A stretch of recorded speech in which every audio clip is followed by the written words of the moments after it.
حي على الصلاة.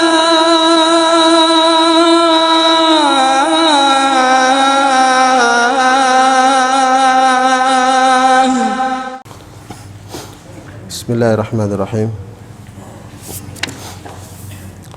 الحمد لله رب العالمين، والصلاة والسلام على أشرف الأنبياء والمرسلين نبينا محمد وعلى آله وصحبه ومن تبعهم بإحسان إلى يوم الدين وسلم تسليما كثيرا. أما بعد. kaum muslimin dan muslimat rahimani wa rahimakumullah. Kita lanjutkan pengajian kita membaca kitab Sifatu Salatin Nabi sallallahu alaihi wasallam min at-takbiri ila at-taslim ka'annaka taraha. Berkata penulis rahimahullahu taala, salatul laili, salat malam. Jadi kita masih dalam pembahasan tentang bacaan-bacaan Nabi sallallahu alaihi wasallam di dalam salat, dan telah berlalu bersama kita tentang salat 5 waktu dan demikian pula tentang salat rawatib. Nah, yang disebutkan tentang bacaan-bacaan yang dibaca oleh Nabi sallallahu alaihi wasallam di dalam salat-salat tersebut. Akan tapi sekali lagi, kita ingatkan bahawa apa yang dibaca oleh Nabi sallallahu alaihi wasallam di dalam salat tersebut, selain dari surah Al-Fatihah, itu bukanlah merupakan suatu kewajiban, dan bukan pula merupakan syarat syahnya salat. Akan tetapi hal tersebut adalah menunjukkan tentang disunnahkannya untuk membaca seperti apa yang dibaca oleh Nabi sallallahu alaihi wasallam. Dan apabila seseorang membaca surat yang lain selain dari apa yang dibaca oleh Nabi sallallahu alaihi wasallam, maka itu adalah perkara yang diperbolehkan, dan salatnya syah. Karena semua ayat Al-Quran itu boleh dibaca di dalam salat.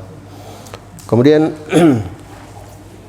kata beliau rahimahullah, salatul laili, salat malam, yaitu tentang bacaan-bacaan Nabi sallallahu alaihi wasallam dalam salat malam. Kata beliau, wa kana sallallahu alaihi wasallam rubbama jahra bil qiraati fiha wa rubbama asarra. Dan adalah Nabi sallallahu alaihi wasallam kadang beliau menjaharkan bacaan beliau di dalam salat malam tersebut, dan kadang beliau mensirkannya. Dan kadang beliau mensirkannya. Ini sebagaimana yang telah berlalu sebelumnya. Yukassirul qira'ata fiha taratan wa yutiluha ahyanan. Dan kadang Nabi sallallahu alaihi wasallam memendekkan bacaan beliau di dalam salat malam tersebut, dan kadang beliau memanjangkannya. Wa yubalighu fi italatiha ahyanan ukhra. Dan kadang Nabi sallallahu alaihi wasallam memanjangkan sekali bacaan-bacaan beliau sallallahu alaihi wasallam. Dan kadang beliau memanjangkan sekali bacaan-bacaan beliau sallallahu alaihi wasallam di dalam salat malam tersebut.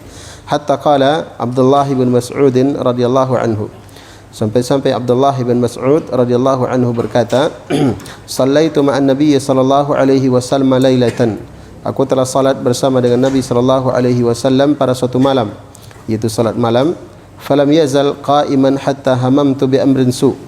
Maka terus-menerus beliau berdiri,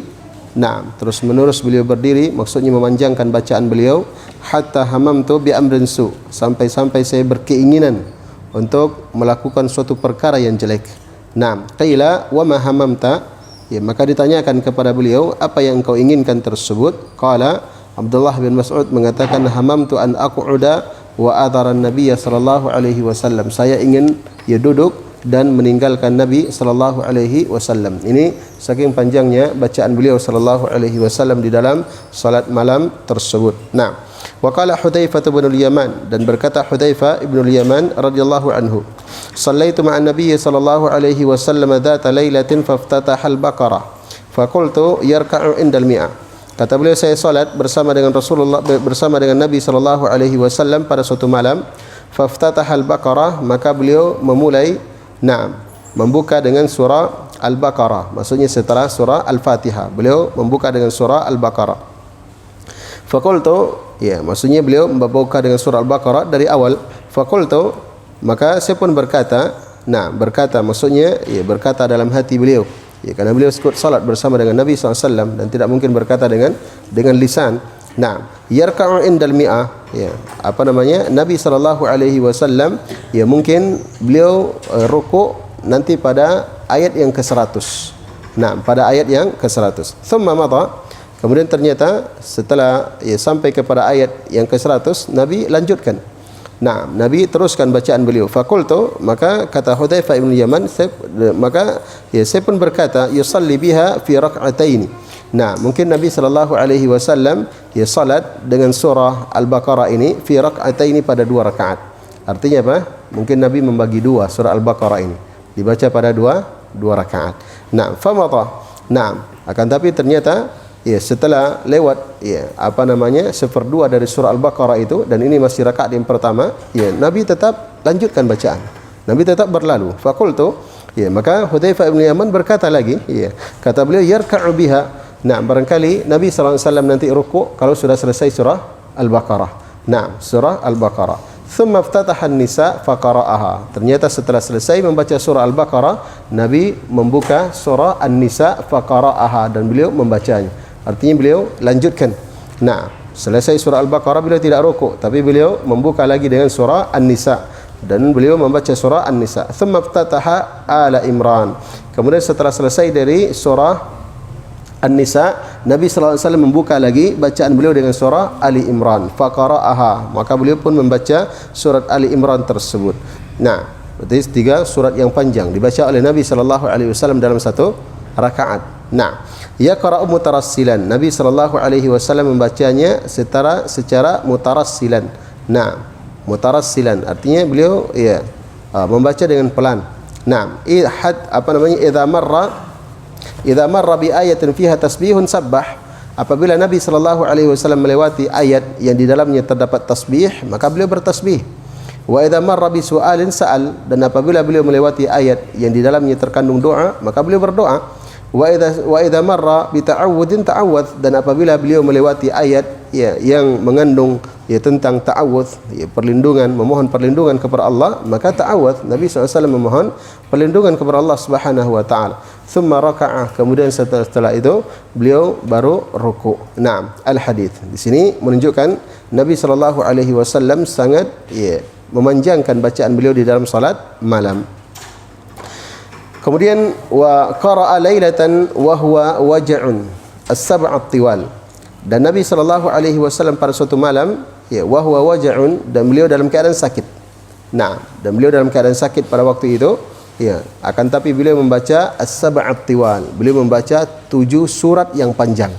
Nah, membaca 7 surat yang panjang di dalam salat malam tersebut. Di dalam salat malam tersebut. Kalau tadi dalam 1 rakaat 3 surat yang panjang beliau baca. Nah, dalam riwayat yang lain, dalam kesempatan yang lain, Nabi salat malam dalam keadaan beliau sakit, akan tapi beliau membaca 7 surat yang panjang. Apa yang maksud dengan 7 surat yang panjang?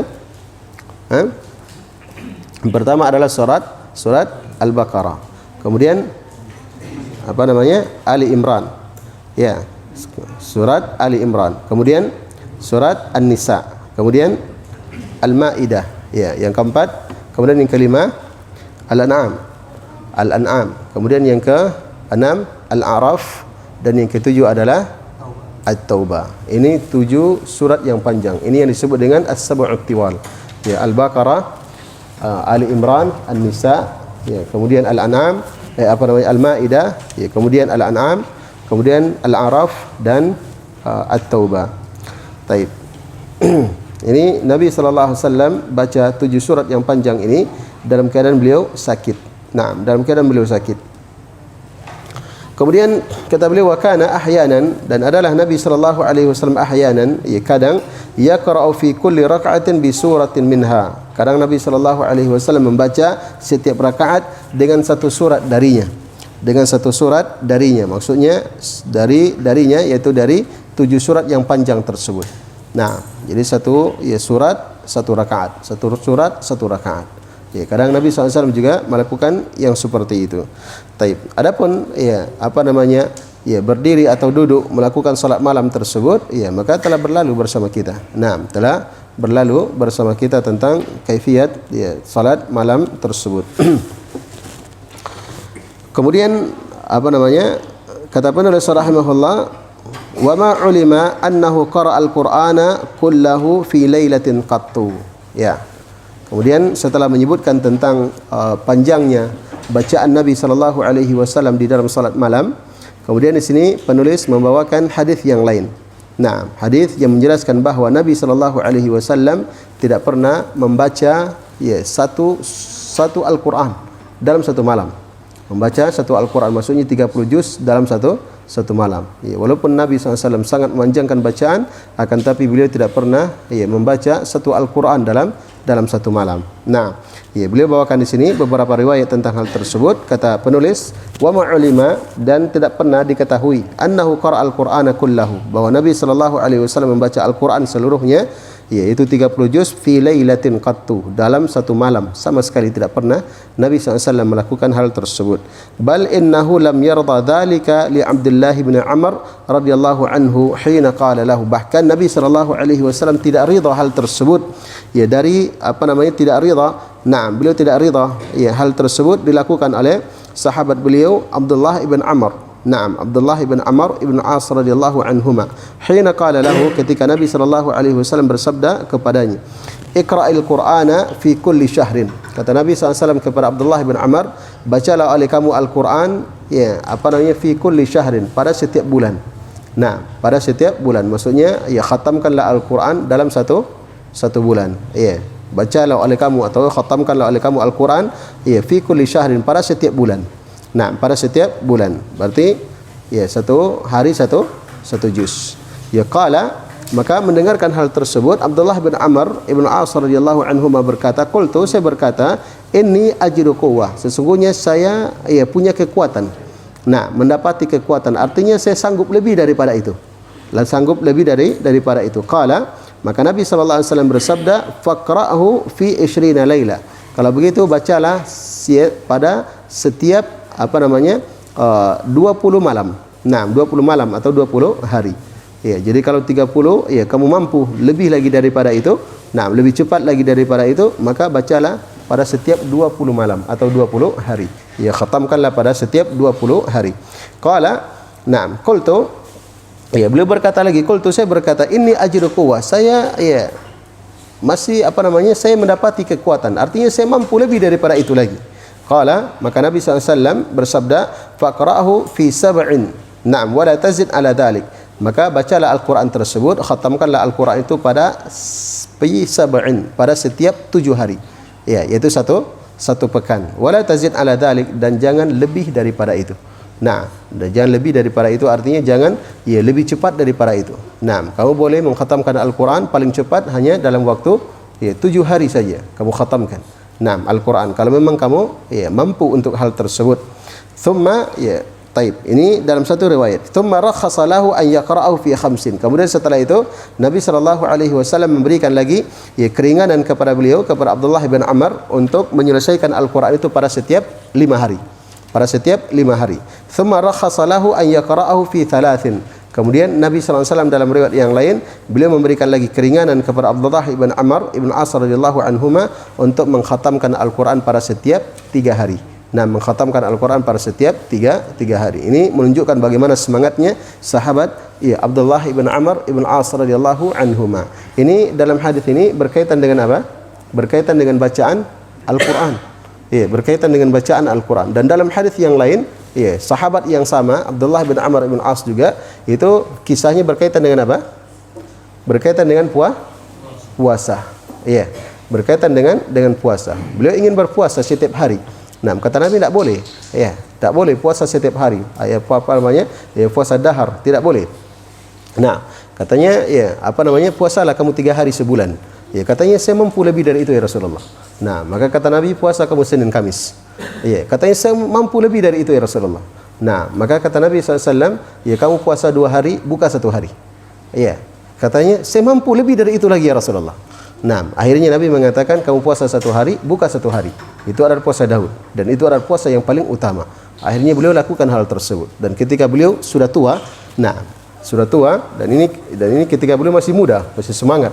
Nah, dan ketika beliau masih muda, ya maka beliau mengatakan seandainya dahulu saya menerima keringanan dari Nabi sallallahu alaihi wasallam, yaitu puasa mungkin 3 kali sebulan saja atau puasa Senin Kamis saja. Nah, seandainya dahulu saya terima hal tersebut ya dari Nabi sallallahu alaihi wasallam. Nah, akan tapi karena beliau waktu itu masih semangat ya dan beliau ya mau yang lebih daripada itu, maka Nabi sallallahu alaihi wasallam sarankan kepada beliau untuk berpuasa ya 1 hari, berbuka 1 hari, itu puasa Nabi Daud. Nah, dan di sini ketika beliau menyebutkan seandainya dahulu ya saya menerima rukhsah, keringanan dari Nabi sallallahu alaihi wasallam. Nah, di sini dipahami menunjukkan bahawa beliau ya radhiyallahu taala anhu sampai tua pun tetap menjaga puasa Daud tersebut. Nah, tetap menjaga puasa Daud tersebut. Ya di sini ya menunjukkan keutamaan beliau. Nah, radhiyallahu taala anhu, dan demikianlah ya hendaknya seorang hamba tersebut ya apabila dia terbiasa melakukan suatu amalan, maka hendaknya dia menjaga amalan tersebut. Hendaknya dia istiqamah di atas amalan tersebut. Nabi SAW pernah bersabda, ya la takun ya mithla Abdullah. Nah, janganlah kamu seperti Abdullah. Kata Nabi sallallahu alaihi wasallam, ya yaqumu lailan thumma taraka qiyamal lail. Ya dahulu dia rajin salat malam, kemudian setelah itu dia tidak pernah lagi salat malam. Nah, walaupun salat malam itu hukumnya apa? Hukumnya sunnah.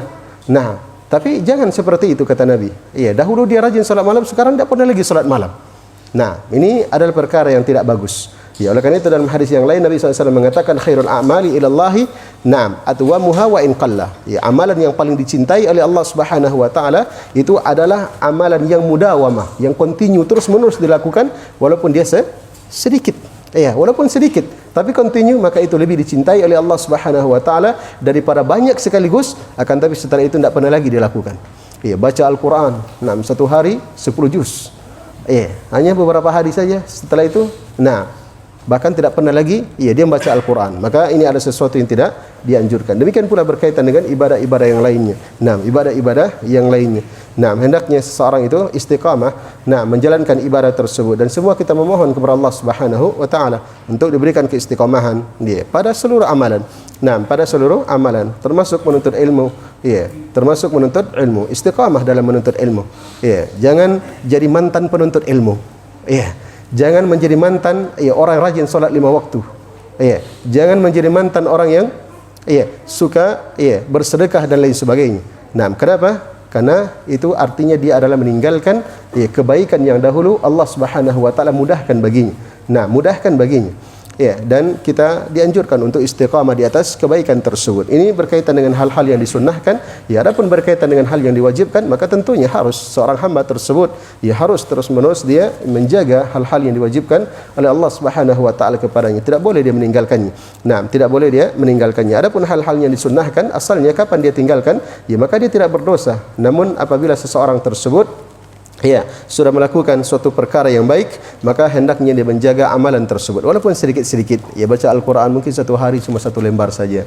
1 hari 1 lembar, tapi continue terus-menerus. Itu lebih bagus dibandingkan 1 kali dia baca langsung 3 juz, 5 juz, bahkan 10 juz. Setelah itu tidak pernah lagi baca Al-Quran. Jelas ya?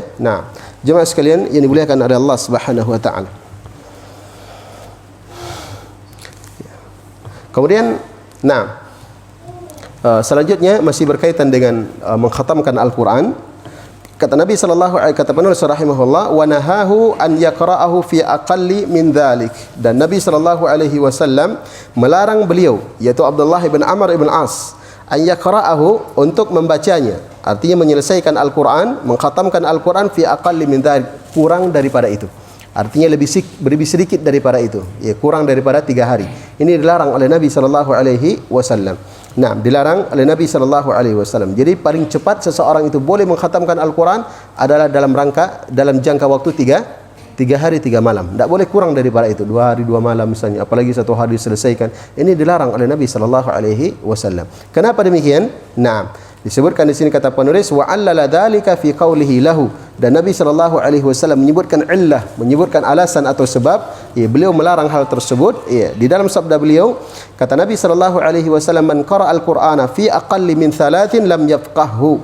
Barang siapa yang membaca Al-Quran, artinya mengkhatamkan Al-Quran fi aqalli min 3, kurang daripada 3 hari, Nah, dan tidak sampai 3 hari dia sudah khatamkan Al-Quran, maka siapa yang melakukan hal tersebut lam yafqahu, maka dia tidak akan memahami arti Al-Quran tersebut. Dia tidak akan memahami kandungan dari Al-Quran tersebut. Ya, jadi kalau sudah kurang dari 3 hari, sudah berarti hanya ingin selesai saja. Nah, hanya ingin selesai saja. Ya, jadi dia tidak bisa memahami Al-Quran kalau dia kurang daripada 3 hari. Menunjukkan kepada kita ya di sini bahawa seorang itu ketika membaca Al-Quran itu hendaknya dibarengi dengan tadabbur terhadap makna-maknanya. Nah, memahami terhadap kandungan-kandungannya. Nah, kenapa? Karena Al-Quran itu diturunkan oleh Allah Subhanahu wa taala adalah untuk menjadi hidayah, menjadi pedoman. Nah, maka bagaimana Al-Quran bisa dijadikan sebagai pedoman? Ya, kalau seandainya tidak ditadabbur ayat-ayat Al-Quran tersebut. Dan bahkan dalam Al-Quran Allah mencelah orang-orang yang tidak mau mentadabbur Al-Quran. Afala yatadabbaruna al-Quran am ala qulubin aqfaluha. Tidakkah mereka mentadabbur ayat-ayat Al-Quran atau hati-hati mereka tersebut telah digembok. Nah, sudah digembok sehingga tidak mau lagi mentadabbur ayat-ayat Al-Quran. Nah, jemaah sekalian yang dimuliakan oleh Allah Subhanahu wa taala. Jadi ini alasan mengapa Nabi sallallahu alaihi wasallam melarang untuk mengkhatamkan Al-Quran kurang dari 3 hari 3 malam. Kenapa? Karena orang yang baca Al-Quran, mengkhatamkan Al-Quran kurang dari 3 hari 3 malam, yaitu adalah orang yang tidak akan memahami Al-Quran tersebut. Nah, tidak akan memahami dari isi Al-Quran tersebut. Wa fi lafdhin, dan di dalam lafaz yang lain, la yafqah man qara Al-Qur'ana fi aqalli min thalasin. Tidak akan paham. Nah, tidak akan faqih orang yang membaca Al-Quran itu kurang daripada 3 hari. Kurang daripada 3 hari.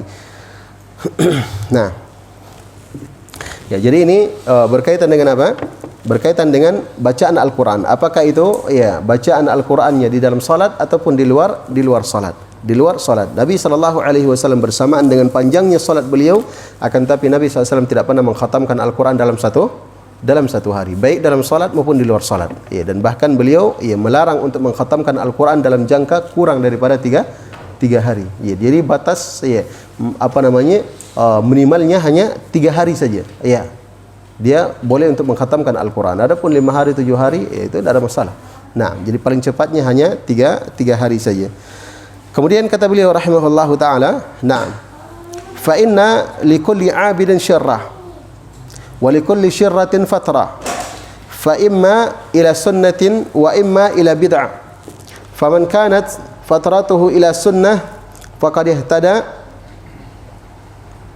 Naam.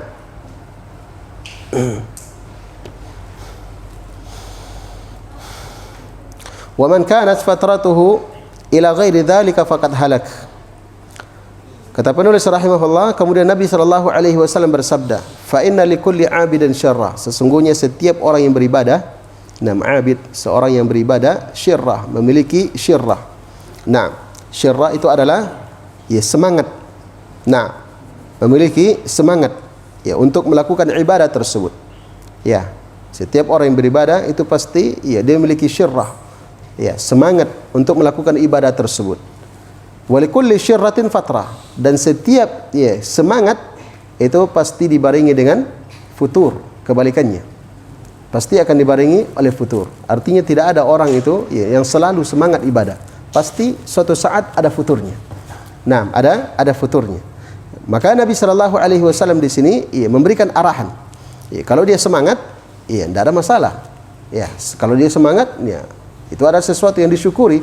Dia akan lebih bagus di dalam melakukan ibadah tersebut. Akan tapi tidak semua orang yang melakukan ibadah yang dia semangat, kecuali semangat itu pasti akan dibarengi oleh futur. Lemah semangatnya, turun semangatnya. Maka kata Nabi sallallahu alaihi wasallam, fa imma fa imma ila sunnatin wa imma ila bid'ah. Nah, dan masa futur tersebut, ketika datang masa futurnya seseorang, masa kendor semangatnya, turunnya semangatnya, maka apakah dia kembali kepada sunnah atau dia kembali kepada perkara bid'ah, menyelisih sunnah Nabi sallallahu alaihi wasallam. Faman kanat fatratuhu ila sunnatin faqad ihtada. Maka barang siapa yang masa futurnya dia tetap kembali kepada sunnah Nabi sallallahu alaihi wasallam, faqad ihtada, maka sungguh dia telah mendapatkan hidayah, mendapatkan petunjuk. Nah, di sini menunjukkan bahawa seorang hamba tersebut itu hendaknya senantiasa berada di atas jalan-jalan kebaikan. Nah, berada di atas jalan-jalan kebaikan. Ya, kalau dia semangat, tidak ada masalah. InsyaAllah dia akan berada di atas kebaikan. Nah, akan di atas ibadah kepada Allah Subhanahu wa taala. Akan tapi yang dia khawatirkan adalah ketika datang masa futurnya. Nah, maka jangan sampai masa futur tersebut keluar dari ajaran syariat. Ya, jangan sampai keluar dari ajaran syariat. Jadi Nabi SAW ingatkan ketika masa futurnya datang, akan tapi dia tetap berusaha untuk senantiasa berada di atas sunnah Nabi SAW, di atas tuntunan Nabi SAW, faqad ihtada, maka sungguh dia telah mendapatkan hidayah, mendapatkan petunjuk.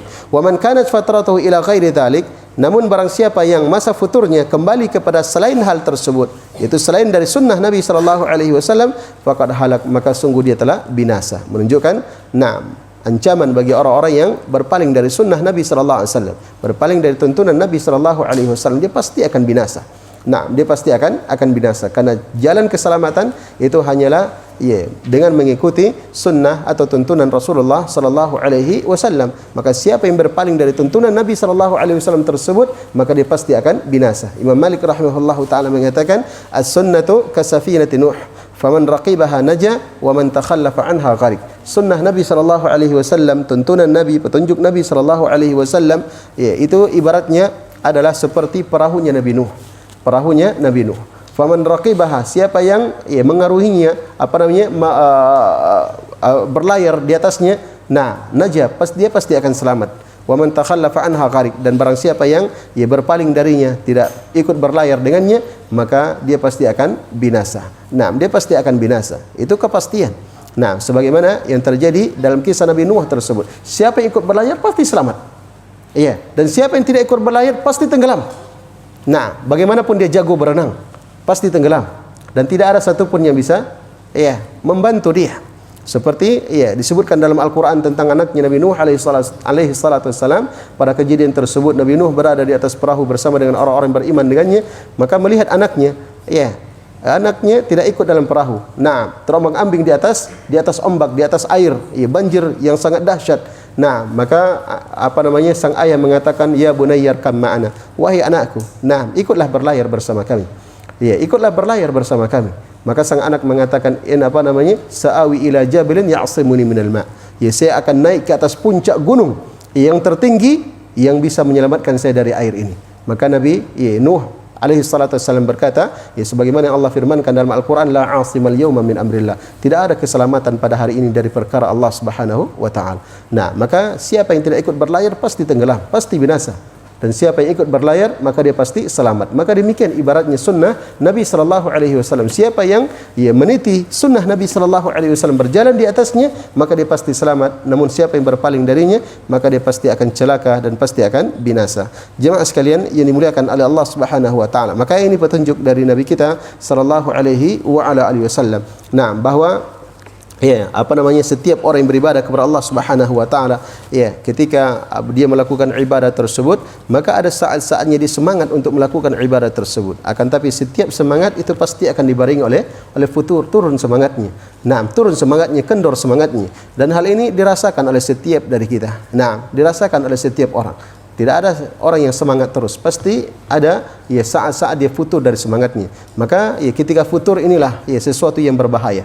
Sesuatu yang berbahaya bagi seorang hamba. Maka kapan di masa futurnya turun semangatnya, dia tidak mau keluar dari tuntunan Nabi SAW, tetap dia ingin berada di atas jalan Rasulullah SAW, maka dia mendapatkan petunjuk. Akan tapi di masa futurnya, kalau dia futur kemudian dia berpaling dari sunnah Nabi SAW, maka ini yang bahaya, dia pasti celaka. Maka ibadah itu banyak. Ibadah yang disyariatkan oleh Allah Subhanahu wa taala banyak. Ketika misalnya di sini berkaitan dengan apa? Dengan baca Al-Qur'an tadi misalnya. Baca Al-Qur'an. Kalau dia sudah jenuh, sudah capek, tadinya dia semangat baca Al-Qur'an. Mungkin sudah banyak dia baca, akhirnya dia jenuh, akhirnya dia letih. Maka ketika dia letih, ketika turun semangatnya, maka jangan melakukan sesuatu yang bertentangan dengan sunnah Nabi SAW. Seperti misalnya, saya refreshing dulu dengan dengar musik dulu. Misalnya, saya dengar musik dulu. Sekarang, ini berada di atas sunnah Nabi atau berpaling dari sunnah Nabi? Ini namanya berpaling dari sunnah Nabi SAW. Maka hindari hal tersebut. Jadi kalau dia futur, kalau dia turun semangatnya, capek dia, mungkin dia istirahat. Atau misalnya dia lakukan ibadah yang lain. Mungkin dia pergi salat sunnah, Ya, dia berwuduk, mungkin dia salat duha, mungkin dia salat sunnah wuduk. Kemudian dia duduk berzikir saja, itu lebih ringan daripada baca Al-Quran. Ya, dan seterusnya. Yang penting ketika turun masa semangatnya, hendaknya dia menjaga dirinya untuk tetap senantiasa berada di atas tuntunan Rasulullah sallallahu alaihi wasallam dan jangan berpaling dari tuntunan Rasulullah sallallahu alaihi wasallam. Jemaah sekalian yang dimuliakan oleh Allah Subhanahu wa taala. Kemudian selanjutnya kata penulis walidzalik Kana sallallahu alaihi wasallam la yaqra'ul Qur'ana fi aqal min 3. Oleh karena itu, Nabi sallallahu alaihi wasallam tidaklah membaca Al-Quran kurang daripada 3 hari. Artinya beliau tidak membaca Al-Quran, mengkhatamkan Al-Quran kurang daripada 3 hari. Kenapa?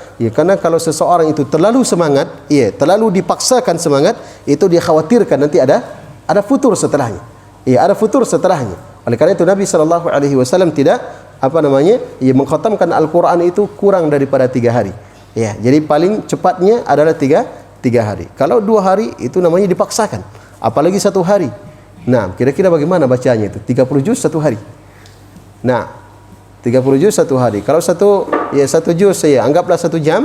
Nah, berarti tidak cukup, tidak selesai. Dalam 1 hari 1 malam hanya berapa? 24 jam. Kalau dia paksa lagi lebih daripada itu, inilah yang mengkhawatirkan nanti dia akan futur. Dan minimal sebagaimana dikatakan oleh Nabi SAW tadi, dia tidak akan bisa memahami Al-Quran itu kalau dia bacanya kurang daripada 3 hari, karena dia tergesa-gesa membacanya. Nah, dia tergesa-gesa membacanya. Baik, jemaah sekalian yang dimuliakan oleh Allah Subhanahu wa taala. Nah, maka di sini juga menunjukkan faedah yang lain. Sebaik-baik petunjuk adalah petunjuk Nabi sallallahu alaihi wasallam. Jadi ibadah itu dibangun di atas ilmu, bukan dibangun di atas semangat saja. Nah, bukan hanya dibangun di atas semangat, akan tapi dibangun di atas ilmu, di atas tuntunan Nabi sallallahu alaihi wasallam. Dan ibadah yang dibangun di atas tuntunan Nabi sallallahu alaihi wasallam itu jauh lebih utama dibandingkan dengan ibadah yang tidak sesuai dengan tuntunan Nabi sallallahu alaihi wasallam, walaupun dia lebih banyak. Nah, sebagian para ulama mengatakan nam 'ala sunnah khairun min an taquma 'ala bid'ah. Tidurlah kamu sesuai dengan sunnah Nabi sallallahu alaihi wasallam, maka itu lebih baik bagimu daripada kamu menghidupkan malam dengan melakukan perkara bid'ah. Dia tidur 1 malam tersebut, habis isya dia tidur sampai subuh, baru bangun untuk salat subuh. Tidur sesuai dengan sunnah Nabi SAW. Sebelumnya dia berwuduk, baca zikir-zikir dan seterusnya. Nah, dia tidur. Nah, dia tidak salat malam. Ini lebih baik dibandingkan dengan orang yang menghidupkan malamnya tidak tidur, akan tapi dengan mengisinya dengan apa? Dengan perkara bid'ah, perkara-perkara yang tidak disyariatkan oleh Nabi sallallahu alaihi wasallam. Baik. Jemaah sekalian yang dimuliakan oleh Allah Subhanahu wa taala. Kemudian selanjutnya kata penulis rahimahullah, wa kana yaqul, dan adalah Nabi sallallahu alaihi wasallam bersabda, man shalla fi lailatin bi mi'atai ayah fa innahu yuktabu minal qanitin al mukhlisin. Kata beliau, barang siapa yang salat malam, barang siapa yang salat di malam hari bi mi'atai ayah, dengan 200 ayat. Dengan 200 ayat. 200 ayat ini bukan 1 rakaat.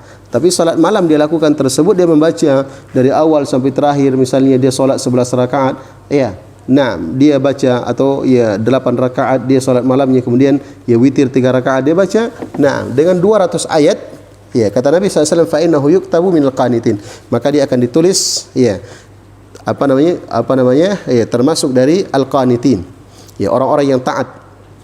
Nah, wal al-mukhlisin, dan orang-orang yang ikhlas, akan ditulis bersama dengan orang-orang yang taat dan ikhlas. Nah, kemudian wa kana yaqra'u fi kulli lailatin, dan adalah Nabi SAW membaca pada setiap malam bi Bani Israil. Nah, Bani Israil maksudnya surat apa ini? Al-Isra, Waz-Zumar, dan juga surah Az-Zumar. Wa kana yaqul, dan adalah Nabi SAW bersabda, man shalla fi lailatin bi mi'ati ayatin lam yuktab minal ghafilin. Barang siapa yang salat di malam hari dengan 100 ayat, maka dia tidak akan ditulis termasuk dari orang-orang yang lalai. Nah, tidak akan ditulis termasuk dari orang-orang yang lalai. Wa kana ahyanan, dan adalah Nabi SAW kadang yaqra'u fi kulli rak'atin qadra 50 ayan aw akthar. Kadang Nabi sallallahu alaihi wasallam membaca pada setiap rakaat, pada setiap rakaat 50 ayat atau lebih. 50 ayat atau lebih. Wa taratan yaqra'u qadra ya ayyuhal muzammil, dan kadang Nabi SAW membaca seukuran surah Al-Muzammil. Surah Al-Muzammil. Kemudian wa ma kana sallallahu alaihi wasallam yusalli laila kullahu. Baik. Ya, sekarang beliau berpindah kepada masalah yang lain, walaupun masih berkaitan dengan salat malam. Nah, walaupun berkaitan dengan salat malam. Kata beliau, wa makana sallallahu alaihi wasallam yusalli al-laila kullah, dan tidaklah Nabi sallallahu alaihi wasallam mengerjakan salat malam kullahu seluruhnya, semalam suntuk. Nabi SAW tidak mengerjakan salat malam semalam suntuk, illa nadiran, kecuali jarang sekali. Faqad raqaba Abdullah ibn Khabbab ibn al-Arad, dan sungguh Abdullah ibn Khabbab ibn al-Arad memperhatikan, wa kana qad syahida badran ma'a Rasulillah sallallahu alaihi wasallam, dan beliau ini termasuk sahabat yang ikut perang Badar bersama dengan Rasulullah sallallahu alaihi wasallam. Perang Badar adalah perang yang pertama meletus dalam sejarah Islam. Dan Nabi menyebutkan keutamaan tentang orang yang ikut dalam perang Badar. Allah Subhanahu wa taala berfirman, "I'malu ma syi'tum faqad ghafartu lakum." Berbuatlah kalian semau kalian, sungguh aku telah mengampuni kalian. Ini keutamaan orang-orang, para sahabat kaum muslimin yang ikut dalam perang Badar. Dan Khabbab ibn al-Arad ini termasuk Abdullah ibn Khabbab ibn al-Arad. Beliau termasuk dari sahabat-sahabat yang ikut dalam perang Badar. Berarti beliau ini termasuk minas sabiqin al-awwalin. Termasuk dari orang-orang pertama masuk Islam. Termasuk dari orang-orang pertama masuk Islam, dan beliau masuk Islam ketika Nabi SAW masih di Mekah. Dan beliau ini termasuk dari orang-orang yang lemah.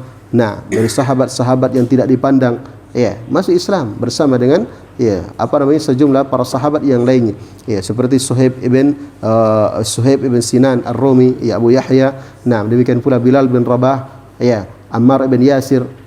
Maka itu sahabat-sahabat yang tidak terpandang, bahkan sebagiannya adalah budak. Maka mereka masuk Islam, menerima Islam yang dibawa oleh Rasulullah sallallahu alaihi wasallam. Maka disebutkan dalam riwayat ini, Abdullah ibn Khabbab bin Arad memperhatikan Rasulullah sallallahu alaihi wasallam pada suatu malam, Rasulullah sallallahu alaihi wasallam al-lailata kullaha, wa fi lafzin fi lailatin sallaha kullaha. Memperhatikan Rasulullah sallallahu alaihi wasallam pada suatu malam beliau salat satu malam penuh hatta kada ma'al fajr, sampai datang waktu fajar, itu waktu salat subuh. Falamma sallama min salatihi qala lahu Khabbab, maka tatkala Nabi SAW selesai dari salat tersebut, maka Khabbab bin al-Arad berkata kepada Nabi sallallahu alaihi wasallam, "Ya Rasulullah, wahai Rasulullah, bi abi anta wa ummi," demi ibuku, demi ayahku, engkau dan ibuku. Engkau dan ibuku. Ini ucapan yang biasa diucapkan oleh orang-orang Arab, akan tetapi bukan dimaksudkan dengannya sumpah. Mereka tidak menginginkan dengannya sumpah. Akan tapi ini adalah ucapan yang biasa keluar dari lisan mereka. Adapun bersumpah dengan selain Allah Subhanahu wa taala, selain nama-nama dan sifat Allah, dimaklumi itu adalah merupakan kesyirikan kepada Allah Subhanahu wa taala. Maka beliau mengatakan, bi abi anta wa ummi laqad sallaita lailata salatan ma ra'aituka sallaita nahwaha. Ya Rasulullah, sungguh engkau telah melakukan salat. Sallaita lailata, sungguhnya engkau telah salat pada malam ini dengan suatu salat, ma ra'aituka sallaita nahwaha, saya tidak pernah melihat engkau melakukan salat yang seperti itu. Menunjukkan Nabi sallallahu alaihi wasallam tidak pernah melakukan salat satu malam penuh, kecuali sangat jarang sekali. Sebagaimana penuturan Khabbab bin al-Arad ini, dan bahkan di sini disebutkan satu kali tersebut Nabi sallallahu alaihi wasallam melakukannya. Faqala, maka Nabi sallallahu alaihi wasallam bersabda, ajal, kata Nabi, iya benar. Jadi Nabi SAW membenarkan apa yang dikatakan oleh Khabbab bin al-Arad tersebut. Ajal, kata Nabi. Innaha salatu raghbin wa rahab. Sesungguhnya dia adalah salat raghab, raghbin wa rahab. Raghab itu harapan. Rahab kekhawatiran. Artinya dia adalah salat yang dibarengi dengan rasa harap dan rasa takut, kekhawatiran yang sangat kepada Allah Subhanahu wa taala. Betul-betul mengharap dan betul-betul khawatir dan takut kepada Allah Subhanahu wa taala. Wa inni sa'altu Rabbi azza wa jalla thalatha khisalin, dan sesungguhnya aku, kata Nabi SAW, meminta kepada Rabbku thalatha khisalin, 3 perkara. Jadi Nabi SAW karena ingin meminta kepada Allah Subhanahu wa taala, ingin berdoa kepada Allah, maka beliau salat satu malam penuh dengan salat yang betul-betul luar biasa. Salat dengan salat yang betul-betul mengharap kepada Allah Subhanahu wa taala dan melahirkan rasa takut yang sangat kepada Allah Subhanahu wa taala. Beliau memohon kepada Allah Subhanahu wa taala 3 perkara. Kata beliau, fa'atani ithnataini wa mana'ani wahidah. Allah Subhanahu wa taala memberikan kepadaku 2 dari 3 perkara tersebut dan menahannya dariku 1. Ya, berarti dari 3 perkara yang diminta oleh Nabi SAW itu hanya 2 yang dikabulkan oleh Allah Subhanahu wa taala dan satunya Allah Subhanahu wa taala tidak mengabulkannya. Nah, kata Nabi SAW, ya, selanjutnya apa yang beliau minta tersebut? Kata beliau, sa'altu rabbi alla yuhlikana bima ahlaka bihil umam qablana. Saya memohon kepada Rabbku. Nah, saya memohon kepada Rabbku agar Rabbku tidak menghancurkan kita, tidak membinasakan kita. Maksudnya umat Islam bima ahlaka bihil umam qablana, dengan apa yang Allah Subhanahu wa taala membinasakan umat-umat sebelum kita. Nah, umat-umat sebelum kita. Wa fi lafdhin, dan dalam lafaz yang lain, ya, Nabi SAW mengatakan alla yuhlika ummati bisanatin. Nah, bisinatin. Ya, dan agar Allah Subhanahu wa taala tidak, ya, menghancurkan, membinasakan umatku dengan bisina. Ya, dengan, ya, kekeringan, paceklik, ya, kekurangan, akhirnya mati semua. Nah, Nabi SAW memohon kepada Allah agar tidak dibinasakan umatnya seperti itu. Nah, fa'ataniha, maka Allah Subhanahu wa taala mengabulkan hal tersebut untukku. Diberikan oleh Allah Subhanahu wa taala. Nah, ini jaminan tidak akan mungkin umat Islam itu akan punah langsung satu kali. Tidak akan mungkin dihancurkan, dibinasakan oleh Allah Subhanahu wa taala dengan kemarau panjang, ceklik atau yang semisal dengannya. Kemudian wasa'altu rabbi azza wajal, dan saya memohon kepada Rabbku azza wajal alla yuzhira alaina aduwan min ghairina. Nah, agar Allah Subhanahu wa taala tidak menampakkan, ya, artinya tidak memenangkan atas kami musuh dari selain kami. Artinya memohon kepada Allah Subhanahu wa taala agar kami tidak dikuasai, ya, dikalahkan secara mutlak oleh musuh-musuh kami. Nah, artinya umat Islam secara mutlak seluruhnya dikalahkan oleh musuh. Ya, maka kata Nabi SAW, fa'ataniha, maka Allah Subhanahu wa taala juga memberikan hal tersebut kepadaku. Ini menunjukkan bahwa umat Islam tidak akan mungkin dihancurkan dan dikalahkan oleh musuh secara mutlak, tidak akan mungkin. Ya, kalau mungkin mereka dikalahkan dan dikuasai oleh musuh mungkin pada sebagian tempat, ya mungkin. Ya, akan tapi secara keseluruhan maka tidak akan mungkin. Allah Subhanahu wa taala telah mengabulkan doa Rasulnya sallallahu alaihi wasallam. Tidak akan mungkin mereka dikuasai oleh musuh-musuh mereka dari orang-orang kafir secara keseluruhan, tidak akan mungkin. Nah, Allah Subhanahu wa taala mengabulkan hal tersebut dan memberikan apa yang diminta oleh Nabi sallallahu alaihi wasallam. Wa sa'altu rabbi alla yulbisana syi'an famana'aniha, dan saya memohon kepada Rabbku agar Allah Subhanahu wa taala tidak memakaikan kepada kami syi'an, ya, kelompok-kelompok. Artinya jangan sampai Allah Subhanahu wa taala memecah belah di antara kami sendiri. Ya, famana'aniha, maka Allah Subhanahu wa taala menahan hal tersebut dariku. Artinya Allah Subhanahu wa taala tidak kabulkan. Ya.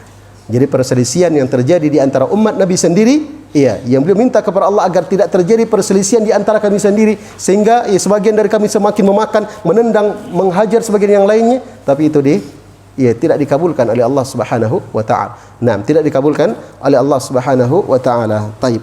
Jemaah sekalian yang dimuliakan oleh Allah Subhanahu wa taala. Nah, maka ini tentang 3 doa yang Nabi sallallahu alaihi wasallam memohon kepada Allah Subhanahu wa taala, namun Allah Subhanahu wa taala hanya mengabulkan 2 dari 3 perkara tersebut, dan yang satunya Allah Subhanahu wa taala tidak, ia mengabulkan untuk Rasulnya sallallahu alaihi wasallam. Dan tentunya hal tersebut bukanlah menunjukkan Allah Subhanahu wa taala merendahkan nabinya sehingga doanya tidak dikabulkan, tidak. Akan tapi tentunya semua hal tersebut dibangun di atas hikmah Allah Subhanahu wa taala yang sangat agung. Nah, kaum muslimin dan muslimat rahimani wa rahimakumullah, riwayat yang terakhir yang telah kita baca tadi yaitu tentang salat malamnya Nabi sallallahu alaihi wasallam semalam penuh.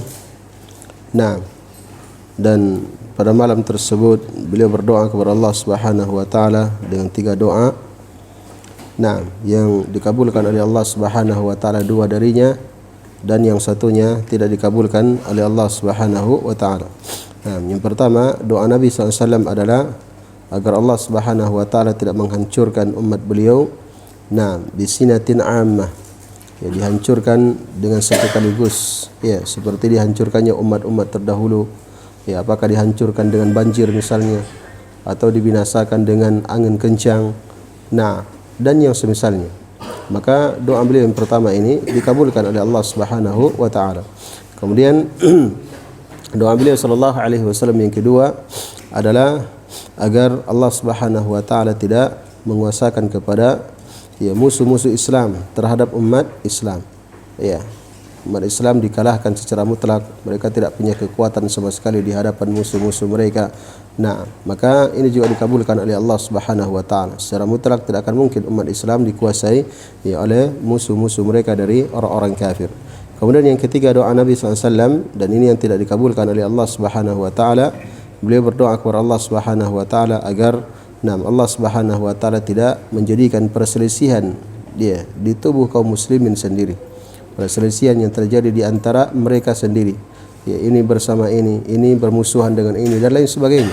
Nah, akan tetapi ya doa yang beliau sallallahu alaihi wasallam yang ketiga ini tidak dikabulkan oleh Allah Subhanahu wa taala dan tentunya itu adalah ya karena hikmah yang Allah Subhanahu wa taala inginkan di balik hal tersebut. Yang jelas ini adalah doa Nabi sallallahu alaihi wasallam yang tidak dikabulkan oleh Allah Subhanahu wa taala. Nah, tidak dikabulkan oleh Allah Subhanahu wa taala sehingga terjadi ya perselisihan di tengah-tengah kaum muslimin. Ya akan tapi ya terjadinya perselisihan di tengah-tengah kaum muslimin sendiri itu bukanlah menunjukkan bahwa perselisihan tersebut adalah perkara yang diperbolehkan. Nah, dan ketika tidak dikabulkannya doa Nabi SAW tentang tiga perkara ini atau perkara yang ketiga ini, itu bukan menunjukkan bahwa berselisih dalam agama, berselisih antara muslim yang satu dengan yang lainnya, itu adalah perkara yang diperbolehkan oleh Allah Subhanahu wa taala. Tidak menunjukkan demikian. Nah, tidak menunjukkan demikian. Allah Subhanahu wa taala ingatkan nabinya SAW, "Wala takunu minal musyrikin, minal ladzina farraqu dinahum wa kanu syiy'a." Janganlah kalian seperti orang-orang musyrikin, yaitu orang-orang yang memecah belah agama mereka sehingga mereka pun berkelompok-kelompok, ya, bersekte-sekte, berpartai-partai, bergolong-golongan. Ya, ini dilarang oleh Allah Subhanahu wa taala, menunjukkan perselisihan ya di tengah-tengah kaum muslimin itu adalah perkara yang tercela. Perkara yang tercela. Innal ladzina farraqu dinahum wa kanu syiy'a lasta minhum fi syai'. Sungguhnya orang-orang yang memecah belah agama mereka dan mereka berkelompok-kelompok, maka engkau wahai Nabi tidaklah termasuk dari mereka tersebut. Maka ayat-ayat ini menunjukkan bahawa perselisihan itu adalah perkara yang tercela. Akan tapi dari sisi lain, Allah Subhanahu wa taala menakdirkan perselisihan terjadi di tengah-tengah kaum muslimin. Dan bahkan doa Nabi SAW untuk tidak terjadi perselisihan di tengah-tengah mereka tidak dikabulkan oleh Allah Subhanahu wa taala. Maka ya tentunya hal tersebut ya terkandung hikmah yang sangat agung di dalamnya. Hikmah yang sangat agung. Di antara hikmahnya tentunya adalah ya sehingga diketahui dan nampak siapa orang-orang yang berada di atas sunnah Nabi SAW dan siapa orang yang berpaling darinya. Walaupun mereka semuanya adalah dari umat Rasulullah sallallahu alaihi wasallam. Yang jelas sekali lagi bahawa dari hal tersebut bukanlah menunjukkan bahawa perselisihan di dalam agama adalah perkara yang diperbolehkan. Perselisihan di tengah-tengah kaum muslimin adalah perkara yang diperbolehkan. Tidaklah sama sekali menunjukkan tentang hal tersebut, dan bahkan dalil-dalil yang lain ia melarang untuk berselisih dan bercerai-berai. Kaum muslimin dan muslimat yang dimuliakan oleh Allah Subhanahu wa taala. Kemudian berkaitan dengan riwayat ini juga ya ada faedah yang disebutkan oleh penulis rahimahullahu taala di bawah. Itu tentang tadi Nabi SAW salat malam satu malam penuh. Ya, dan Nabi SAW tidaklah melakukan salat malam bersamaan dengan semangatnya beliau, ya, hebatnya salat beliau sallallahu alaihi wasallam, ya, di dalam salat malam secara khusus dan panjangnya bacaan beliau. Bersamaan dengan itu semua, Nabi SAW tidak pernah mengerjakan salat malam satu malam penuh, kecuali itu hanya sesuatu yang sangat jarang sekali. Maka kalau ada orang yang mengerjakan salat malam ya semalam penuh, ya dilakukan setiap hari atau kebanyakan pada keadaannya atau malam-malamnya dilakukan seperti itu, maka ini adalah orang yang telah menyelisihi tuntunan Nabi sallallahu alaihi wasallam, dan sebaik-baik petunjuk adalah petunjuk Nabi sallallahu alaihi wasallam. Taib. Maka perhatikan ya di dalam catatan kaki nomor 3 ya dibawakan oleh penulis rahimahullahu taala, kata beliau, wa li hadzal hadits wa ghairihi yukrahu ihya'ul laili kullahu daiman aw ghaliban. Maka berdasarkan hadis ini dan hadis yang lain yang semakna dengannya, ia menunjukkan tentang ya makruhnya atau tidak dianjurkannya atau dibencinya ya menghidupkan malam secara keseluruhan daiman, ya secara terus-menerus, aw ghaliban atau pada banyak keadaan. Itu adalah perkara yang dibenci, perkara yang tidak dianjurkan untuk menghidupkan malam satu malam penuh ya secara kontinu terus-menerus seperti itu atau pada kebanyakan malam. Tidak diperbolehkan. Itu adalah perkara yang yukrah, perkara yang dibenci. Kemudian kenapa demikian? Li'annahu khilafu sunnatihi sallallahu alaihi wasallam. Karena itu ia menyelisihi sunnah Rasulullah sallallahu alaihi wasallam. Kemudian kata beliau, walau kana ihya'u ya kullil laila afdal, dan kalau seandainya menghidupkan malam itu secara keseluruhan adalah sesuatu yang lebih utama, lama fatahu sallallahu alaihi wasallam, maka tentunya hal tersebut tidak akan luput dari Nabi sallallahu alaihi wasallam. Artinya kalau itu yang lebih utama, yang lebih afdal, maka pasti Nabi SAW akan selalu melakukannya, atau minimal kebanyakan salat malam beliau seperti itu. Akan tapi ternyata keadaannya bukan seperti itu. Nah, justru Nabi SAW sangat jarang sekali menghabiskan malam semalam penuh untuk mengerjakan salat malam. Kemudian kata beliau, wa khairul haji haji Muhammadin sallallahu alaihi wasallam, dan sebaik-baik petunjuk adalah petunjuk Nabi Muhammad sallallahu alaihi wasallam. Taib. Kemudian kata beliau, wala tagtarra bima ruya an Abi Hanifah rahimahullah, dan janganlah kamu tertipu. Ya, kata beliau, janganlah kamu tertipu dengan apa yang diriwayatkan dari Imam Abu Hanifah rahimahullahu taala, annahu makatha 40 sanatan, bahwasanya beliau pernah tinggal selama 40 tahun yusalli subha bi wudhu' isya. Ya, selama 40 tahun beliau mengerjakan salat subuh dengan wuduk salat isya. Ya, dengan wuduk salat isya. Nah, jangan kamu tertipu dengan riwayat ini. Ya, yang diriwayatkan tentang Imam Abu Hanifah selama 40 tahun beliau mengerjakan salat subuh dengan wuduk salat isya. Artinya apa? Artinya habis salat isya beliau salat malam sampai salat subuh. Wudunya wuduk isya sekalian wuduk subuh. Beliau tidak tidur. Nah, beliau lakukan itu selama 40 tahun. Kata beliau, jangan kamu tertipu dengan riwayat ini. Kenapa? Kata beliau, fa innahu mimma la asla anhu. Ya, karena itu adalah riwayat yang tidak ada asalnya sama sekali dari Imam Abu Hanifah rahimahullahu taala.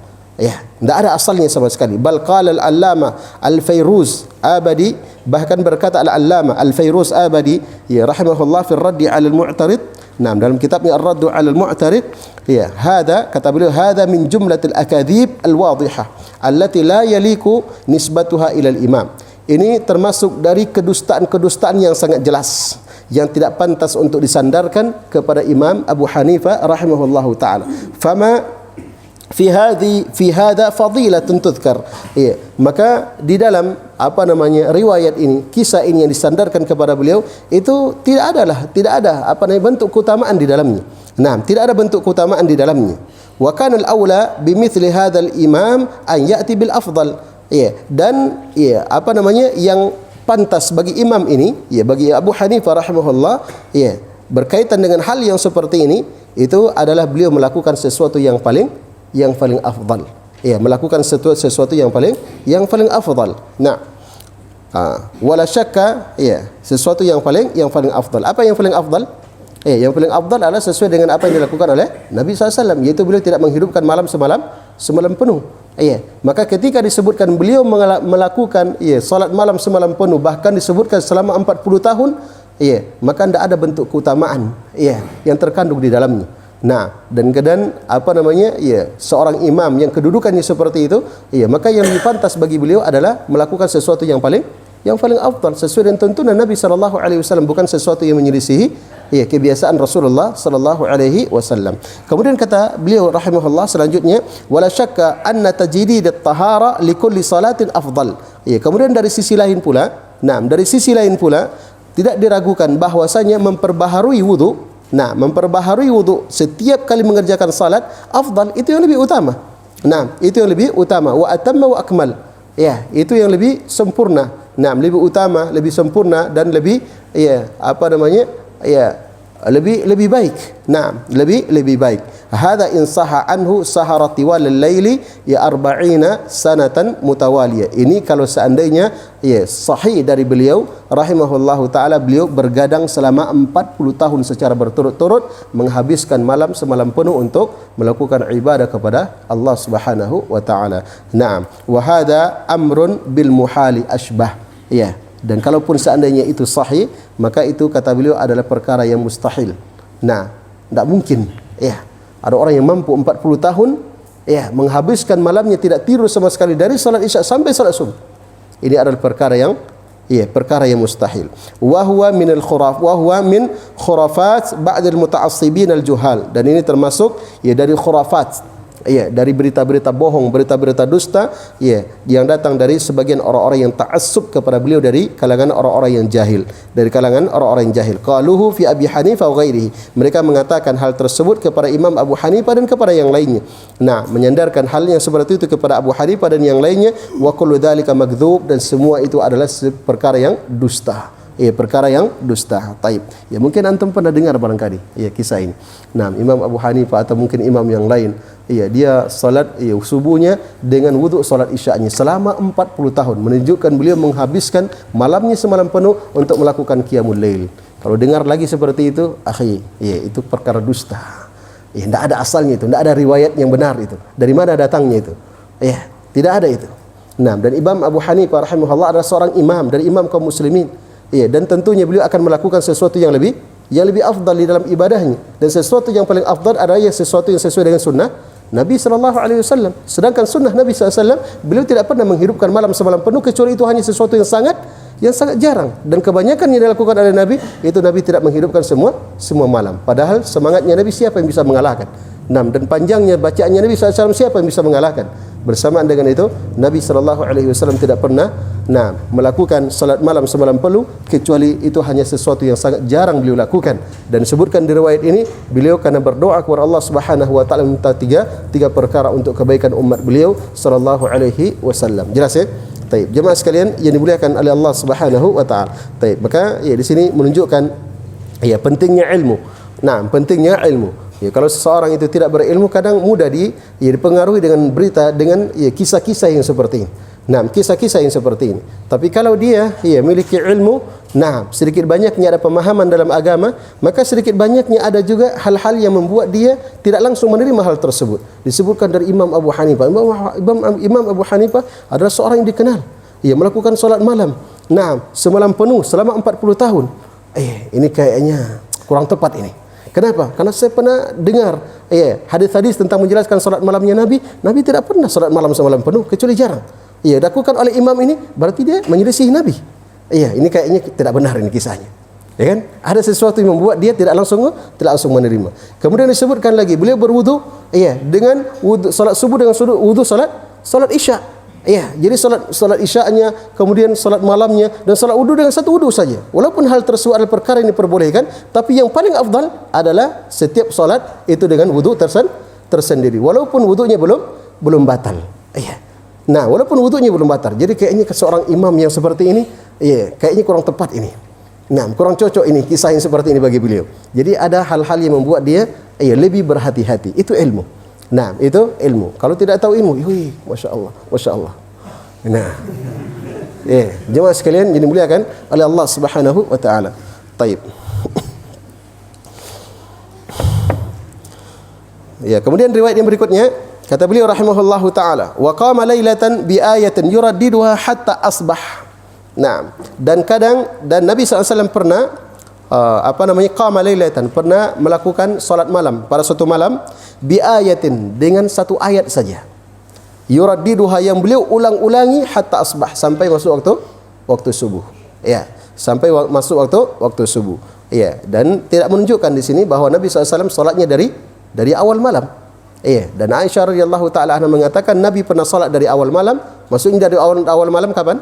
Habis salat isya. Karena waktunya salat malam itu mulai dari setelah mengerjakan salat isya sampai masuknya waktu salat subuh, itu waktu salat malam. Aisyah mengatakan Nabi pernah salat malam di awal malam, dan kadang di pertengahan malam, dan kadang di akhir malam. Jadi riwayat ini Nabi SAW salat malam mengulangi satu ayat saja sampai subuh. Dan tidak menunjukkan di sini bahwa dari awal malam.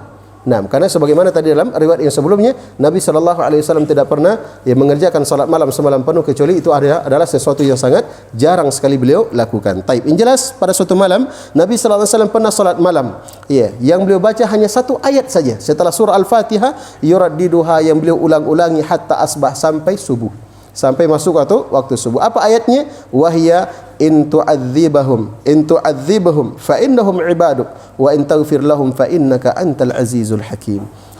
Allah Taala berfirman, in tu'adzibahum, jika engkau menyiksa mereka. Jika engkau menyiksa mereka ya Allah, fa innahum ibaduk, mereka itu adalah hambamu. Mereka adalah hambamu. Ya, wa in taghfir lahum, dan jika engkau mengampuni mereka, fa innaka antal azizul hakim, maka sungguhnya engkau adalah ya maha aziz, maha perkasa lagi maha bijaksana. Nah, Nabi SAW membaca ayat ini dengan diresapi oleh beliau, diulang-ulangi ayat tersebut. Selesai ayat itu diulangi lagi. Satu ayat ini saja yang Nabi SAW baca di dalam salat malam sampai subuh. Naam, kata disebutkan dalam riwayat biha yarka' wa biha yasjud. Dengannya Nabi SAW ruku' dan dengannya beliau sujud. Wa biha yad'u, dan dengannya beliau berdoa. Nah, dan dengannya beliau berdoa. Ya. Jadi artinya beliau baca diulang-ulangi, kemudian beliau rukuk, kemudian beliau i'tidal, kemudian beliau sujud, nanti bangun lagi rakaat beliaunya baca surah Al-Fatihah, diulang-ulangi ayat-ayat tersebut, satu ayat tersebut, kemudian beliau rukuk, i'tidal, sujud dan seterusnya. Nah, sampai beliau masuk waktu subuh, selesai salat subuh, hanya satu ayat itu saja yang beliau ulang-ulangi sallallahu alaihi wasallam. Nah, falamma asbaha qala lahu Abu Dzar radhiyallahu anhu, maka tatkala masuk waktu subuh atau di pagi hari, Abu Dzar radhiyallahu anhu bertanya kepada Nabi SAW, ya Rasulullah, wahai Rasulullah, ma zilta taqra hadhil ayata hatta asbahta, terus menerus engkau membaca ayat ini sampai masuk waktu subuh. Nam tarka'u biha wa tasjudu biha, engkau rukuk dengannya dan engkau sujud dengannya, wa tad'u biha, dan engkau berdoa dengannya. Wa qad 'allamaka Allahul Qur'ana kullah, padahal Allah telah sungguh telah mengajarkan kepada kamu Al-Quran itu seluruhnya. Nah, seluruhnya. Lau fa'ala hadha ba'duna lawajadna alaih. Kalau seandainya perbuatan yang seperti ini dilakukan oleh sebagian kami, maka kami mendapatkan sesuatu terhadapnya. Artinya kami mencurigai dia, kami menyalahkan dia, atau semakna dengan itu. Menganggap aneh yang dilakukan tersebut. Kalau yang melakukan ini selain engkau, tapi ini melakukannya engkau ya Rasulullah. Nah, qala, maka Nabi SAW menjawab, inni sa'altu Rabbi azza wa jalla syafa'ata li ummati, sesungguhnya aku memohon kepada Rabbku azza wa jalla asy-syafa'ata li ummati, memohon kepada Allah Subhanahu wa taala syafaat untuk umatku. Nah, memohon syafaat untuk umatku, artinya beliau memohon kepada Allah agar diberikan izin untuk memberikan syafaat kepada umat beliau sallallahu alaihi wasallam pada hari kiamat. Perhatikan di sini, sa'altu Rabbi azza wa jalla li ummati asy-syafa'ata li ummati, saya memohon kepada Rabbku azza wa jal asy-syafa'ah, mohon syafaat untuk siapa? Li ummati, untuk umatku. Berarti Nabi SAW memohon syafaat kepada siapa? Kepada Allah Subhanahu wa taala. Nah, Nabi mohon syafaat kepada Allah Subhanahu wa taala. Kenapa Nabi mohon syafaat kepada Allah? Karena syafaat itu hanya milik Allah Subhanahu wa taala. Qul inna syafa'ata lillahi jami'a, katakanlah hanya milik Allah syafaat itu jami'an, seluruhnya. Maka kalau dia hanya milik Allah, maka mintalah kepada Allah Subhanahu wa taala. Nabi tidak memiliki syafaat. Yang memiliki syafaat adalah Allah Subhanahu wa taala. Oleh karena itu, kalau ada orang minta syafaat kepada Nabi, maka dia adalah orang yang berbuat kesyirikan. Berdoa kepada Nabi sallallahu alaihi wasallam. Nah, meminta syafaat kepada Nabi sallallahu alaihi wasallam itu adalah kesalahan. Tapi harusnya dia meminta syafaat kepada Allah Subhanahu wa taala. Nah, harusnya dia mengatakan, ya Allah, izinkan nabimu untuk memberikan syafaat kepadaku. Begitu doanya. Nah, bukan mengatakan, ya Rasulullah, berikanlah syafaatmu kepadaku pada hari kiamat. Ini namanya dia meminta kepada Nabi, ini syirik. Ia berdoa kepada Nabi sallallahu alaihi wasallam, meminta sesuatu kepada Nabi yang Nabi SAW tidak miliki. Syafaat itu hanya milik Allah Subhanahu wa taala. Maka perhatikan ini dengan baik. Perbedaannya hanya sedikit saja, akan tetapi hukumnya sangat fatal, hukumnya sangat berbeda. Nah, meminta syafaat kepada Allah Subhanahu wa taala itu adalah merupakan tauhid. Berdoa kepada Allah, memohon kepada Allah karena Allah pemilik, maka minta kepadanya, ini tauhid. Tapi memohon syafaat kepada Nabi ini adalah kesyirikan, meminta kepada seseorang yang tidak memiliki syafaat tersebut. Maka katakan, Allahumma syafi'hu fiyya, ya Allah, izinkan nabimu untuk memberikan syafaat kepadaku kelak pada hari kiamat. Demikian. Nah, tidak boleh meminta syafaat kepada Rasulullah SAW. Kenapa? Karena Rasulullah SAW saja meminta syafaat kepada siapa? Kepada Allah Subhanahu wa taala. Syafaat untuk siapa? Syafaat untuk umat beliau, menunjukkan kasih sayangnya Nabi SAW yang luar biasa kepada umat beliau. Nah, kepada umat beliau, selalu memperhatikan umatnya. Nah, memperhatikan umatnya dan selalu ingin melakukan yang terbaik untuk umat beliau sallallahu alaihi wa ala alihi wasallam. Maka demikian kasih sayangnya Nabi sallallahu alaihi wasallam kepada kita, jemaah. Nah, kasih sayangnya Nabi kepada kita sebagai umatnya melebihi kasih sayang kita kepada diri kita sendiri. Nah, demi Allah, melebihi kasih sayang kita terhadap diri kita sendiri. Nah, Nabi SAW sangat sayang kepada kita. Segala kebaikan Nabi telah ajarkan kepada kita. Tidak ada satu pun yang disembunyikan oleh Nabi SAW. Dan segala kejelekan yang bisa membahayakan umat beliau, semuanya diingatkan oleh Nabi SAW. menunjukkan luar biasa kasih sayangnya Rasulullah sallallahu alaihi wasallam. Akan tapi manusia sendiri tidak sayang kepada dirinya. Nabi sudah tunjukkan dia kepada kebaikan, tapi dia menyelisihi kebaikan yang telah diajarkan oleh Nabi sallallahu alaihi wasallam. Nabi telah memperingatkan dia dari sesuatu yang membahayakan dirinya, tapi justru dia senang melakukan sesuatu perkara tersebut.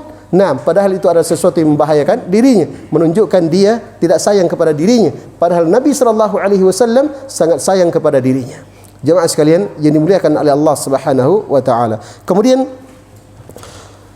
kata Nabi sallallahu alaihi wasallam, fa'ataniha, maka Allah Subhanahu wa taala pun memberikan hal tersebut kepadaku. Jadi Allah mengizinkan nabinya untuk memberikan syafaat kepada umat beliau kelak pada hari kiamat. Kemudian wahiya nailatun insyaallah liman la yusyriku billahi syai'a, dan itu akan didapatkan, maksudnya syafaat itu akan didapatkan insyaallah ya oleh umatku. Nah, oleh umatku.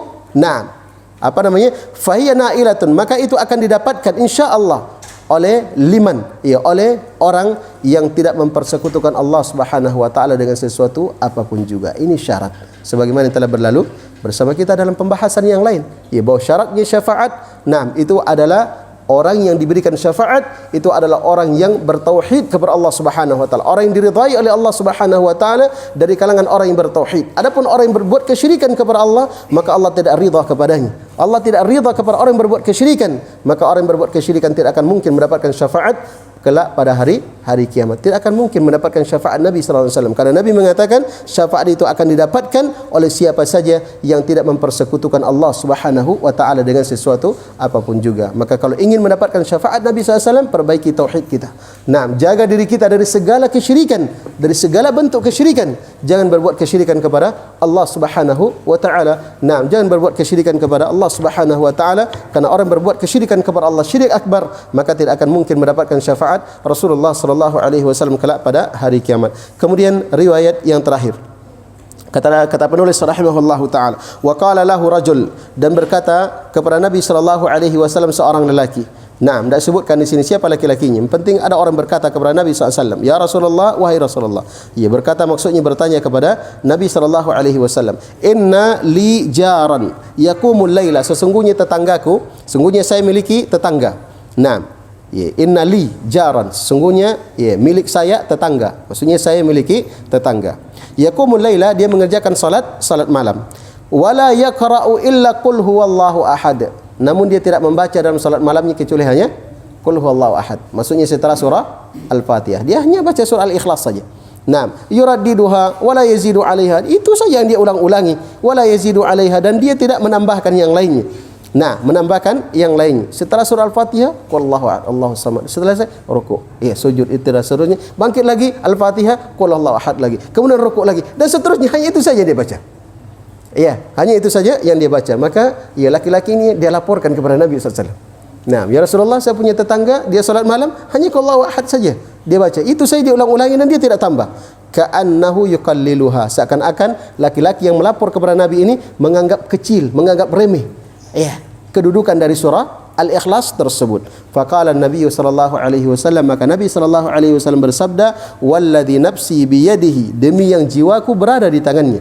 Maksudnya demi Allah, karena jiwanya Nabi berada di tangan Allah Subhanahu wa taala, dan ya, jiwa seluruh makhluk. Nah, seluruh makhluk. Walladzi nafsi biyadihi, demi yang jiwaku berada di tangannya, artinya demi Allah. Innaha la ta'dilu thulutsal Quran, sesungguhnya surah Al-Ikhlas itu la ta'dilu thulutsal Quran, betul-betul senilai, ya, sebanding dengan sepertiga Al-Quran. Nah, sepertiga Al-Quran.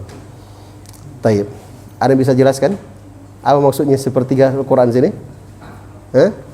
Senilai dengan sepertiga Al-Quran dari sisi apa ini? Dari sisi tauhid, dari sisi pahala, ya. Apa lagi? Dari sisi keutamaan. Nah, ada yang lain? Dari sisi apa? Ya, dari sisi tauhid, dari sisi keutamaan. Ya, baru dua. Ya, satu lagi, barangkali ada jawaban yang lain. Dari sisi makna. Ahsanta. Siapa tadi yang jawab? Ahsanta, barakallahu fiik. Nah, Arif, Masya Allah. Nah, dari sisi makna, bukan dari sisi keutamaan. Ya. Ya, kalau dari sisi keutamaan, ya orang baca surah Qul huwallahu ahad Allahu samad sampai terakhir berarti sama dia membaca 10 juz. Ya. Berarti itu sisi keutamaan. Nah, artinya kalau dari sisi keutamaan berarti sama dengan orang yang baca 10 juz sepertiga Al-Qur'an, ya kan? Iya, Anda bukan itu ini inginkan. Ya, karena Nabi SAW bersabda, ya, saya membaca satu huruf dari Al-Quran, maka baginya satu pahala. Satu pahala dilipat gandakan menjadi 10 kali lipat. Ya, sekarang 10 juz, kira-kira hurufnya, ya, sebanding tidak dengan huruf yang ada dalam surah Al-Ikhlas, tidak jauh sekali perbedaan. Nah, jadi bukan diinginkan dengannya senilai dari sepertiga Al-Quran, itu dari sisi keutamaan atau dari sisi pahala yang didapatkan. Akan tetapi yang diinginkan di sini adalah dari sisi makna. Ya, dari sisi makna yang terkandung di dalamnya itu sama dengan sepertiga Al-Quran, sama dengan sepertiga kandungan yang terdapat di dalam Al-Quran. Kenapa demikian? Karena di dalam Al-Quran, kandungan dalam Al-Quran, dalam Al-Quran terdapat 3 kandungan. Dalam Al-Quran terdapat 3 kandungan. Dari awal surah Al-Fatihah sampai surah An-Nas terkandung di dalamnya 3 perkara. Nah, secara umum terkandung dalamnya 3 perkara. Yang pertama adalah berkaitan dengan akidah, tauhid. Nama-nama dan sifat-sifat Allah Subhanahu wa taala. Ini yang pertama. Berkaitan dengan akidah, tauhid rububiyah, uluhiyah, asma' wa sifat, nama-nama Allah Subhanahu wa taala. Ini yang pertama kandungan yang terdapat di dalam Al-Qur'an. Kemudian yang kedua kandungan yang terdapat dalam Quran, dalam perkara apa?